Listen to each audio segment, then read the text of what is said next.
What you are about to hear will leave you speechless. A normal classroom. A respectful student. An authority that crosses the line. In just a few moments, everything changes, and what happens next will shock you far beyond these walls. Stay until the very end, because this story reveals a brutal injustice, a chilling silence, and a truth that will change everything. Maria Helena was 17 years old. She stood quietly beside her desk, her notebook open, her hand half raised. She had only meant to correct a wrong date written on the board. Nothing more. She spoke politely, without arrogance, without intention to disrupt the class. The reaction was immediate and brutal. Madame Galvez turned toward her with a sharp glare, her face tightening with irritation. The room fell silent.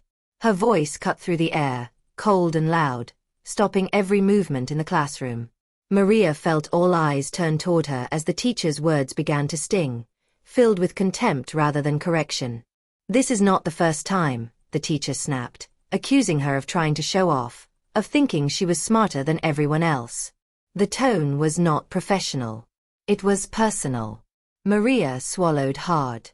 She said nothing at first. She knew that answering could make things worse. Around her, chairs creaked softly as students shifted uncomfortably, avoiding eye contact. No one spoke. No one intervened. Madame Galvez stepped closer, invading Maria's space. Her words grew harsher, layered with judgment and disdain. She spoke about knowing your place, about wasting the class's time, about students who did not belong in serious academic spaces. Each sentence landed like a slap, invisible but painful. Maria clenched her pencil tightly, her fingers trembling. She kept her gaze forward, refusing to cry. She had been taught to stay strong, to remain respectful even when disrespected. Quiet dignity was all she had. When she finally spoke, her voice was soft but steady. She apologized and tried to explain. She never finished her sentence. "Don't talk back," the teacher interrupted, her words sharp and humiliating. The insult was no longer hidden. It was clear, deliberate, public. A tense silence spread across the room. Maria felt her throat tighten, her chest grow heavy. Yet she remained standing, absorbing the humiliation without resistance. In that moment, something shifted. This was no longer a simple classroom conflict. It was the beginning of something darker, an abuse of power unfolding in plain sight, while the room watched and said nothing. The lesson continued, but the damage was already done.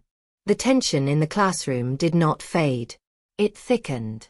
Madame Galvez continued the lesson, but her voice carried a sharp edge. Every few sentences, her remarks drifted back toward Maria Helena, indirect, but unmistakable. Comments about problem students, about discipline, about people who should be grateful just to be allowed in a classroom. Each word was carefully aimed. Maria sat rigid in her chair, her eyes fixed on her notebook. She pretended to write, though the words blurred together. Her heart pounded, not from fear alone, but from the growing sense of injustice. She had done nothing wrong, yet she was being singled out, reduced, stripped of dignity in front of everyone. The teacher stepped closer again. This time, there was no attempt to hide her hostility. She questioned Maria's intelligence, her behavior, her right to speak at all. The authority of her position turned every insult into something heavier, something impossible to escape. The room remained silent. Some students stared at their desks. Others shifted uncomfortably in their seats. The absence of voices made the cruelty louder. Finally, Maria raised her head. Her voice trembled, but it did not break. "I haven't disrespected you," she said calmly. "I only asked for respect." The words landed like a challenge. Madame Galvez's expression changed instantly. Her jaw tightened, her eyes darkened. To her, this was not a request, it was defiance. A student refusing to submit. "You don't tell me what respect is," she snapped. "I'm the one in charge here." The balance of power became painfully clear. The teacher stood tall, certain of her control. Maria remained seated, small but unyielding. The line had been crossed. Authority had turned into domination, and the classroom, once a place of learning, had become a space of quiet intimidation, moments away from collapse. The room felt suffocating. Every breath carried tension. Madame Galvez took a sudden step forward. Her movements were fast, aggressive, no longer controlled. Maria barely had time to react before the teacher grabbed her arm, her fingers digging in with force meant to dominate, not to discipline. "Sit down and be quiet," she shouted. Pain shot through Maria's arm instantly. She gasped, instinctively trying to pull away. The movement was small, defensive, but it was enough to trigger something dangerous. The teacher's grip tightened. Her face twisted with rage. "Don't resist," she yelled, twisting Maria's arm unnaturally. A sharp, blinding pain exploded through Maria's body. It traveled from her arm to her chest, stealing the air from her lungs. She felt something give, something wrong. A scream tore from her throat, raw and uncontrollable, cutting through the classroom like glass. The teacher froze.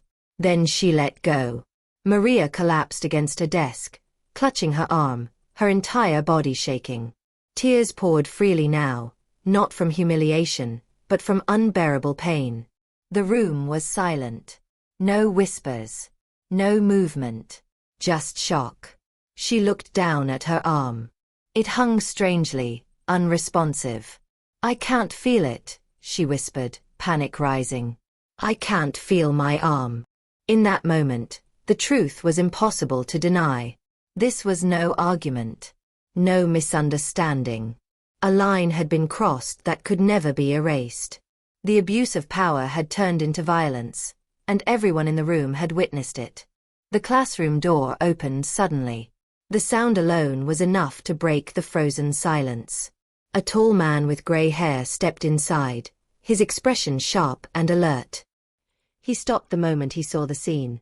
Maria Helena collapsed against her desk, holding her arm, her face streaked with tears. The teacher stood near the board, pale and trembling. "Dad," Maria whispered. "I can't feel my arm." The man moved quickly to her side. He knelt in front of her, speaking calmly, carefully, making sure not to touch the injured arm. His jaw tightened as he took in the unnatural position of her limb. Then he stood up and turned toward Madame Galvez. "Explain what happened," he said, his voice low and controlled. The teacher stumbled over her words. She claimed the student had provoked her, that she had only tried to discipline her. Her authority was gone. She was no longer commanding the room. She was defending herself. The man turned to the class. "Someone tell me the truth." For a moment, no one spoke. Fear still hung in the air. Then one student raised a trembling hand. Another followed. Voices overlapped. Insults, humiliation, the grabbing, the twisting of the arm. Each testimony stripped away the teacher's excuses. Madame Galvez began to shake. The man took out his phone and made the call. An ambulance. School authorities. Law enforcement. Minutes later, police officers entered the classroom. The situation was clear before anyone spoke. Madame Galvez was placed under arrest as the students watched in stunned silence. As paramedics arrived to immobilize Maria's arm, the reality settled in. The truth had finally been spoken, and it could no longer be ignored. The power that once protected the teacher had collapsed, and accountability had taken its place. The months that followed were slow and painful. Maria Helena spent weeks in the hospital. Surgery was necessary, followed by long rehabilitation. The physical pain faded little by little, but the memory of that classroom stayed with her. What hurt most was not only the injury. It was the humiliation, the fear, and the silence that had surrounded it. When the trial finally began, Maria walked into the courtroom with a steady step. She was no longer the trembling girl from the classroom. She spoke calmly, clearly, without anger. She told the truth exactly as it had happened. She did not need drama.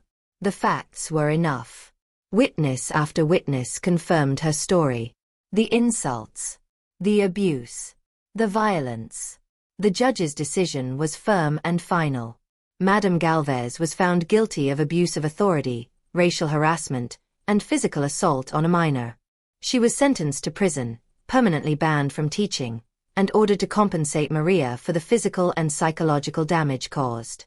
There was no celebration. No applause. Maria simply took her father's hand and walked out of the courtroom. Months later, she returned to school in a different place, with a healed arm and a stronger spirit. The scars remained, but they no longer defined her. What defined her now was resilience.